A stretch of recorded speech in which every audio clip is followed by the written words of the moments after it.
감사하고 또 감사하는 추수감사절이 되기를 축복합니다. 추수감사절에 하나님 앞에 가장 높은 감사를 드리고 가장 깊은 감사를 드리고 가장 넓은 감사를 드리는 여러분들이 되기를 축복합니다. 감사가 되지 않으면 예배가 안 됩니다. 감사가 되지 않으면 관계가 무너집니다. 가족과도 마찬가지예요. 가족과도 우리가 서로 감사하지 않으면 관계가 무너져요. 근데 거꾸로 얘기하면 감사하면 관계가 회복됩니다. 하나님 앞에 감사할 때 하나님과의 관계가 회복되고 우리가 서로의 관계에서도 감사할 때 회복이 일어나요. 그래서 여러분들이 부모님과 또 부부와 또 자녀의 관계 속에서 서로에게 감사함을 전할 때 그 관계가 회복되는 것을 우리가 알 수 있습니다. 그래서 감사의 말이 회복의 문을 열게 됩니다. 자, 함께 한번 읽어볼까요? 시작. 감사의 말이 회복의 문을 연. 감사의 말이 회복의 문. 그러니까 예배의 회복, 관계의 회복, 우리의 생각의 회복이 일어나는 거예요. 감사는 그런 회복을 우리에게 가져다 줍니다. 불평은 우리를 계속해서 부정적으로, 그리고 불평은 우리에게 계속해서 안 좋은 쪽으로 우리를 몰아가는 성향이 있습니다. 그래서 상황과 사람 때문에 우리가 불평하는 것이 아니고 하나님 앞에 감사하는 것을 우리가 볼 수 있어요. 그러니까 목회를 하다 보면은 이제 성도님들이 찾아오잖아요. 이제 찾아오셔서 이제 객관적으로 굉장히 어려움에 처하신 분들이 있습니다. 그런데도 굉장히 감사하고 하나님을 붙잡고 이겨내는 분들이 있고, 객관적으로 봤을 때 아무것도 아닌 일인데 죽겠다, 힘들다, 어렵다 이런 사람이 있습니다. 그래서 이제 그럴 때마다 제가 이런 걸로는 누가 죽냐? 그러면 제가 죽어요. 그러면 죽어봐라. 근데 안 죽어. 예, 죽을 수가 없어요. 왜냐 그 정도 가지고 죽는 사람은 없어 이 세상에. 그러니까 여러분 우리의 인생 속에 감사의 줄을 놓치잖아요. 예배가 끝나요. 감사의 줄을 놓치잖아요. 관계가 무너져요. 감사가 있어야 서로 감사해야 관계가 회복되는 거예요. 제가 이런 거 잘 안 시키니까 오늘 한번 해보겠습니다. 옆에 있는 분하고 이렇게 인사하세요. 이렇게 당신 때문에 너무 감사하다. 이렇게 인사하겠습니다. 시작. 네, 하여간 뭐 제가 잘 안 시키는 거라서 여러분 잘할 리가 없어요. 그래서 하나님과의 관계 회복도 무엇으로 온다? 감사로 온다. 그래서 오늘 1절을 보시면, 자 1절을 다시 한번 보겠습니다. 시작. 하나님 우리가 주님께 어떻게 감사하고 또 감사한다. 여러분 우리가 항상 배웠죠. 성경에 그 같은 단어가 되풀이 나오면 굉장히 극적으로 강조하는 것이다. 그런데 무엇을 감사하냐 할 때 주님의 이름을 부르는 이들이 주님께서 이루신 그 놀라운 일들을 전파한다. 하나님께 왜 감사하냐? 주님의 이름을 부르는 이들, 여러분들, 성도들, 주님의 이름을 부르는 이들이 주님께서 이루신 놀라운 일, 이 세상에 일어나는 일들이 아닙니다. 세상을 보면 진짜 객관적으로 나쁜 사람들이 있잖아요. 그러니까 객관적으로 나쁜 사람, 여러분들은 그냥 그 아주 크게 나쁜 짓은 안 하잖아요. 그냥 작게 하지만 근데 이 객관적으로 크게 잘못하는 놈들, 막 진짜 저런 거 누가 안 잡아가나, 귀신이 안 잡아가나 막 이러고 막 그러잖아요. 그런데 우리가 하나님 앞에 감사로 은혜로 예배로 나아갈 때는 가장 큰 죄인이 난데, 그 은혜가 떨어지면 가장 큰 죄인이 everybody야. 그러니까 그때는 불행해지는 거예요. 그래서 감사가 있어야 예배가 되는데, 감사는 상황과 시간과 지금 사람 때문에 오는 것이 아니고, 감사는 하나님과의 관계에서부터 오는데, 더 중요한 게 뭐냐면 의지적인 감사를 통해서도 하나님과의 관계가 회복될 수 있다는 겁니다. 그러니까 내 마음속에 아직 조금 그렇게 감사가 느껴지지 않아. 그래도 의지적으로 감사할 때 하나님과 나의 관계가 회복된다. 그러니까 서로에게도 의지적으로 감사를 하는 것이 굉장히 중요해요. 그런데 감사를 막는 것이 있어요. 감사를 막는 것은 교만입니다. 여러분들이 누군가에게 굉장히 잘했어. 부모님께 굉장히 잘했어. 근데 어른께 누구에게 굉장히 잘했는데 그 사람이 당연하게 여겨요. 여러분들의 상사, 여러분들의 부모가 여러분들에게 너무, 여러분들은 굉장히 애써서 했는데 당연하게 여기면 관계가 무너지잖아요. 그것은 교만 때문이에요. 나는 그 정도로 받아도 된다라고 하는 교만 때문이라고. 그런데 진심으로 우리가 누군가에게 섬겼지만 내가 섬긴 것보다 더 많은 감동을 하고 기뻐할 때 그 두 사람 모두가 다 살아나는 것을 우리가 알 수 있어요. 하나님께도 마찬가지입니다. 인색함 없이 드리는 게 아닙니다. 우리가 1년 동안 감사했던 것을 주님께 올릴 때 인생감 없이 드리는, 하나님이 돈이 필요하신 분이 아니에요. 그러니까 인생감 없이 드리는 게 아니라 우리의 마음을 드리고 감사를 드리는 것. 근데 감사를 막는 것은 교만이다. 내가 감사하지 않아도 된다. 그것도 교만. 내가 감사하지 않는 거, 그것도 교만. 자, 고린도전서 말씀 하나 보겠습니다. 시작. 사랑은 오래 참고 친절합니다. 사랑은 시기하지 않으며 뽐내지 않으며 교만하지 않습니다. 그러니까 사랑, 하나님께 사랑하는 자, 또 우리가 서로를 사랑할 때 가장 사랑을 힘들게 하는 것, 그건 교만이라는 거죠. 감사도 마찬가지입니다. 야고보서 4장 6절 말씀. 시작. 그러나 하나님께서는 더 큰 은혜를 주십니다. 그러므로 성경에 이르기를 하나님께서는 교만한 자들을 물리치시고 겸손한 사람들에게 무엇을 주신다? 은혜. 근데 은혜는 감사 없이는 못 받아요. 그러니까 감사가 전제입니다. 믿음이 열리는 문이 감사예요. 그러니까 작은 일에도 감사하고 사소한 일에도 감사하고 항상 서로를 감사하고 감사가 끊어지지 않는 영적인 삶이 여러분들에게 이루어지기를 축복합니다. 감사하려고 들면 감사할 게 많고, 감사하지 않으려고 들면 또 감사하지 않을 게 많고, 불평하려고 들면 불평할 거 많고. 그러니까 우리가 어떤 인생을 살아야 될지를 잘 결정하셔야 되는데 은혜와 감사가 같이 가는 것이다. 그러므로 감사하지 못하면 영적인 문제가 생긴다. 이것을 항상 기억하셔야 돼요. 그리고 예배의 가장 중요한 핵심 요소 중에 하나가 감사입니다. 하나님께 감사, 경배와 찬양을 드리는 거예요. 하나님을 높여드리는 것. 하나님을 높여드리지 못하면 예배가 될 수가 없어요. 예배 될 수가 없어요. 그러니까 항상 감사를 어떻게 우리가 할 것이냐, 하나님 앞에 우리가 어떻게 나아갈 것이냐, 하나님을 감사하고 상황과 사람에 대하여 좀 뛰어넘고 하는 것이. 그래서 오늘 성경에도 말씀하시기를 오만한 자들, 뭐 악한 자들 때가 되면 하나님께서 하신다고 했으니까 하나님께 맡기는 작업이 필요한 거예요. 하나님께 맡기라. 근데 이제 여기에서 문제는 뭐냐면 맡겨 봤는데 이만큼 기다렸으면 이제 그 사람이 좀 이렇게 맞아야 되거든. 하나님한테 아작이 나야 되는데 안 나요.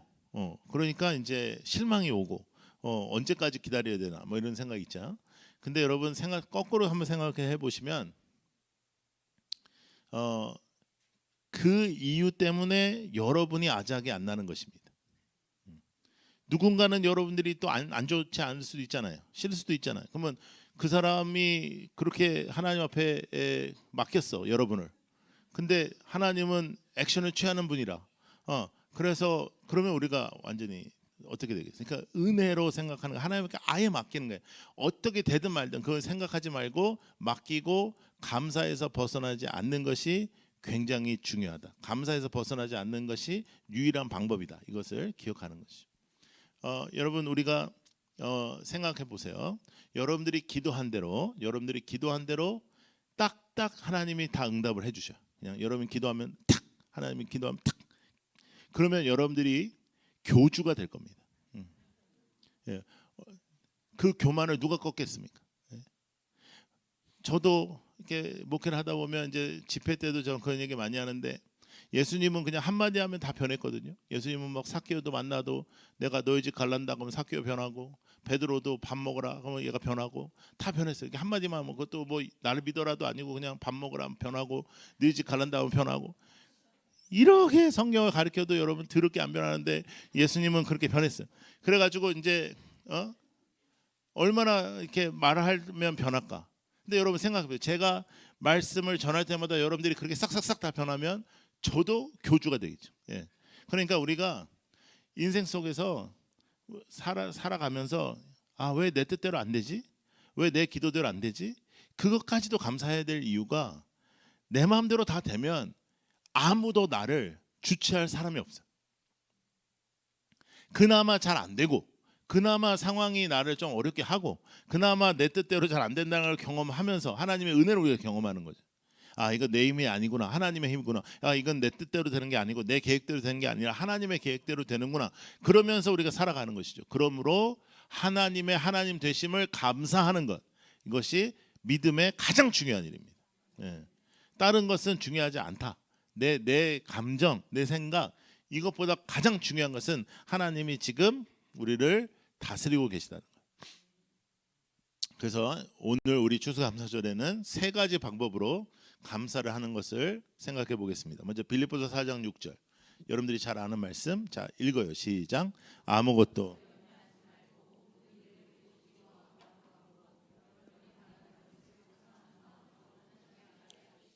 자, 첫 번째는 걱정하지 말고 감사.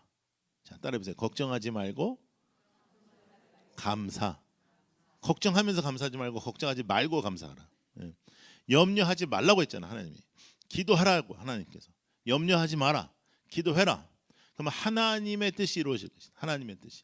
그럼 하나님의 뜻은 우리의 뜻과 좀 다르니까 인정하고 하나님을 따르는 것입니다. 이 땅에서의 어떠한 부나 이 땅에서의 어떠한 명예나 이 땅에서의 어떤 눈에 보이는 것을 취하는 것이 아니라 하나님의 뜻대로, 하나님의 역사대로 우리가 살아가는 것. 하나님의 역사대로 살아. 염려하지 말고 걱정하지 말고 감사해라. 걱정을 미리 하지 마라. 앞에 있는 거 걱정 끌어당겨서 하지도 마라. 예. 제일 안타까운 거는 지나간 거 걱정하는 겁니다. 그건 어떻게 할 수도 없는데. 예. 어쩔 수 없어요. 이제 앞으로 잘하면 되고. 그러나 또 앞에 있는 것도 미리 또 내가 또 똑같은 일이 있어도 똑같이 하지 않을까 이렇게 걱정하지 말고 염려하지 말고 염려로 눌려서 살지 말고 걱정하지 말고 감사한다. 하나님께 감사하는 인생을 사는 겁니다. 첫 번째. 두 번째, 골로새서 말씀 3장 15절부터 17절 말씀이에요. 쭉 읽어요. 시작. 그리스도의 평화가 여러분의 마음을 지배하게 하십시오. 이 평화를 누리도록 여러분은 부르심을 받아 한 몸이 되었습니다. 또 여러분은 감사하는 사람이 되십시오. 그리스도의 말씀이 여러분 가운데 풍성히 살아있게 하십시오. 온갖 지혜로 서로 가르치고 권고하십시오. 감사한 마음으로 시와 찬미와 신령한 노래로 여러분의 하나님께 마음을 다하여 찬양하십시오. 그리고 말이든 행동이든 무엇을 하든지 모든 것을 주 예수의 이름으로 하고 그분에게서 힘을 얻어서 자, 따라해 보세요. 불안하지 말고 감사. 불안하지 마. 자, 따라해 보세요. 평강을 누리라. 하나님은 평화로운 분, 평강을 주시는 분. 평강을 누려. 마음의 평강을 누리라. 이게 제일 부자예요. 이게 제일 행복이에요. 아무리 많은 걸 가지고 있으면 뭐예요? 맨날 불안한데. 뺏길까 봐 불안해. 떨어질까 봐 불안해. 뭐 어쩔까 봐 불안해. 막 불안해. 제가 어제 청년들 집회 다녀왔는데 부산에 있는 청년들 집회. 요즘 청년애들이 너무너무 힘들거든요. 직장도 없고 막 너무 힘들다 그래서. 그러나 이제 제가 그런 얘기 했습니다. 우리도 힘들었다. 우리도 너희들 때 힘들었다. 너희들만 힘든 거 아니다. 그리고 너희들의 아새끼들도 나중에 힘들 거다. 청년 때는 힘들 때다. 그때는 뭐가 있냐. 그러니까 이때는 하나님을 믿고 하나님을 붙잡고 살아야지. 여기까지 나와가지고 막 이렇게 기도하고 막 막 바짝바짝 뛰고 막 찬양하고 막 뜨겁게 기도한 후에 나가서는 그냥 푹푹 한숨 쉬고 그러면 그 뭐 하는지. 여러분, 예배 드리고 불안해하지 마세요. 예배 드리고 하나님께 맡겨요. 예배 드리고 하나님을 붙잡으세요. 평강을 누리시는 추수감사절이 되기를 축복합니다. 평강을 누려요. 하나님 주시는 축복이라 이게. 하나님이 다스리신다. 하나님이 다스리신다. 하나님이 주시는 것만 가지고 산다. 하나님이 주시는 것만 감사한다. 그 외에는 내 거 아니다.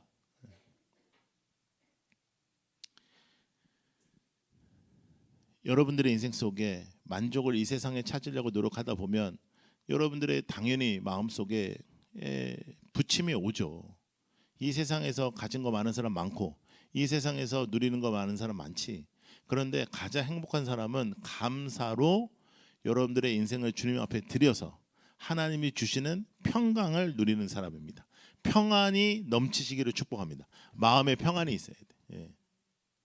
걱정하지 말고 마음의 평안을 누리는 것이다. 자, 데살로니가전서 자, 읽어요. 시작. 우리가 하나님께 끊임없이 감사하는 것은 여러분이 우리에게서 하나님의 말씀을 받을 때 사람의 말로 받아들이지 아니하고 실제 그대로 하나님의 말씀으로 받아들였기 때문입니다. 이 하나님의 말씀은 또한 하나님의 말씀을 받은 것, 하나님께서 우리에게 주신 끊임없는 감사의 원동력이 하나님의 말씀을 받는 것이죠. 자, 그래서 자, 따라해보세요. 나의 힘이 아니라 감사의 힘으로. 나의 힘으로 사는 것이 아니에요. 말씀의 힘으로 사는 거예요. 감사의 힘으로 사는 거예요. 하나님을 인정하면서 사는 거예요. 하나님을 붙잡고 사는 거예요. 하나님의 역사를 사모하는 것이에요. 하나님의 뜻대로 사는 거예요. 절대로 걱정하지 마라. 예, 감사의 힘으로 살아가는 것입니다. 추수감사절은 복음과 예배를 자유롭게 드리기 위하여 청교도들이 배를 타고 미국으로 건너가서부터 시작됐습니다. 미국은 그 당시에 미지의 땅이었습니다. 아무것도 없었습니다. 원주민들밖에 살고 있지 않았습니다. 근데 그들이 도착했던 장소는 혹독한 겨울이 기다리는 곳이었어요. 굉장히 추운데 미국의 동부의 북쪽. 첫 겨울에 많은 사람이 죽어요. 믿음을 붙잡고 갔는데도 죽어요. 그러니까 이 세상은 우리의 마음대로 되는 게 아니에요. 그리고 난 후에 첫 해에 농사를 짓고 추수한 것을 가지고 원주민들을 부릅니다. 원주민들을 부르고 그들과 함께 예배를 드리는 것. 그것이 추수감사절의 유래예요. 영국과 온 세상 사람들이 미국을 가서 그 돈의 힘으로 다스리기 전까지 청교도들이 가고 청교도들의 또 소식들은 믿음을 향해서 넘어갔던 사람들이 넘어간 동안에는 원주민들과 잘 지냈습니다. 함께 예배드리고. 추수감사절은 하나님이 나와 함께 하심을 감사하는 것이에요. 나에게 가진 것이 남보다 얼마나 많으냐가 아니라 나에게 가진 것이 주님의 것이라고 감사하는 거예요. 하나님께 감사하는 거예요. 그리고 하나님께서는 계절을 통해서 우리에게 말씀하시는 거예요. 너희들의 삶에도 추수할 것이 있어야 된다. 믿음의 추수가 있어야 되고 전도의 열매가 있어야 되고. 다음 주에 우리 블레싱 데이예요. 누구 한 사람 지금까지도 움직이지 않아도 일주일 안에도 많은 일이 벌어질 수 있습니다. 전도해서 함께 예배 드리는 것, 전도해서 하나님 앞에 나오는 것, 그것이 추수의 모습이라고 우리는 믿는 거예요. 여러분, 여러분들의 삶이 감사가 넘치고 여러분들의 삶이 감사의 그릇이 되어서 많은 사람들이 여러분들을 만나면 감사가 옮겨지는 사람이 되었으면 좋겠어요. 여러분, 불평하는 사람들하고 만나잖아. 그럼 불평이 나와요. 병드는 거예요. 그래서 여러분들이 감사의 그러한 사람들이 되기를 축복합니다. 대단한 일이 일어나기보다는 이제 젊었을 때는 대단한 일을 이제 우리가 계획하는데 사실은 이제는 대단한 일보다는 무탈하기를 바라는 것 같아요. 그냥 한 해가 무탈하게 잘 지나갔으면 좋겠다 이렇게 하는 것 같아요. 자, 다음 문장을 한번 같이 읽어볼까요? 시작. 사소한 감사가 불평의 질병을 맞는다. 사소한 작은 것을 감사하십시오. 그게 불평의 질병을 맞습니다. 여러분, 제 생각에는 불평이 질병입니다. 영적인 병입니다. 불평하는 인간치고 하나님하고 동행하는 사람 없습니다. 불평하고 부정적인 말하고 그러면 그것이 흔들려요. 우리의 인생이. 근데 그걸 어떻게 막냐? 사소한 감사가 막아요. 아무것도 아닌 거에 감사하는 거예요. 어머나 네가 이렇게 했구나 감사하고 자녀들에게 감사하고 또 서로 감사하고 작은 일을 해준 거에 감사하고 감사할 때 우리들의 인생이 좋은 인생이 될 수 있어요. 그래서 감정적, 상황적 감사에서 의지적 감사로 여러분 자신을 지키십시오. 의지적으로 감사해야 될 때가 많습니다. 때로는 우리가 내가 뭐 감사할 게 있나 싶어요. 내가 노력한 거에 비해서, 내가 생각한 거에 비해서 추수하는 게 별로 없어요. 그러면 내가 뭘 가지고 하나님 앞에 감사할까 하는 생각이 들어요. 하나님은 다른 사람들 다 축복하는데 나는 축복을 안 할까 이런 생각이 들어요. 그것이 이미 불평의 질병의 시작입니다. 그러면 어떻게 그 질병을 막는가? 아주 작은 사소한 것에 감사하는 겁니다. 아주 사소한 것에. 그 감사가 우리 안에 있는 거죠. 그 감사가 하나님 앞에 여러분들을 보호하게 하시는 겁니다. 오만한 자, 악한 자, 형통을 부러워하지 말라 하셨어요. 성경은 때가 되면 하나님께서 그것은 심판하신다고 하셨어요. 그러니까 그 일은 하나님께 맡기세요. 여러분들을 공격한 자, 여러분들을 힘들게 하는 자, 여러분들에게 아픔이 되는 자 하나님께 맡기세요. 그건 하나님께 맡기는 거예요. 그리고 우리는 감사를 나누는 거예요. 감사. 어느 시골에 진짜 있었던 일입니다. 가뭄이 들었어요. 그래서 너무너무 어려워졌어요. 그래서 밭에서 그 동네에는 감자를 많이 캤었는데 아무리 땅을 파도 감자가 잘 나오지 않는 거예요. 그래서 다들 한숨을 쉬고 불평을 하고 있는데 한 가정이 참 어려운 가정입니다. 남편도 없고 홀 어머니가 두 어린 자녀를 키우는데 그 어린 자녀와 작은 밭에서 일을 합니다. 근데 이 어머니는 감자가 나올 때마다 어머 또 감자가 있네. 와 감사하다. 또 감자가 있네. 아주 가끔 나오는 감자지만 너무너무 감사하는 거예요. 아이들과 너무 신나해하는 거죠. 그러니까 아이들도 너무 행복한 거죠. 그때 엄마가 이렇게 얘기합니다. 이거 하나님이 주신 거야. 하나님이 주신 거는 나눠 먹어야 돼. 지금은 가뭄이어서 어느 누구도 줄 수 있는 형편이 아닌데도 이 어머니는 감자 하나, 조금 식구가 많은 곳은 감자 2개, 아무것도 아닐 수 있는데 이것을 나누기 시작하세요.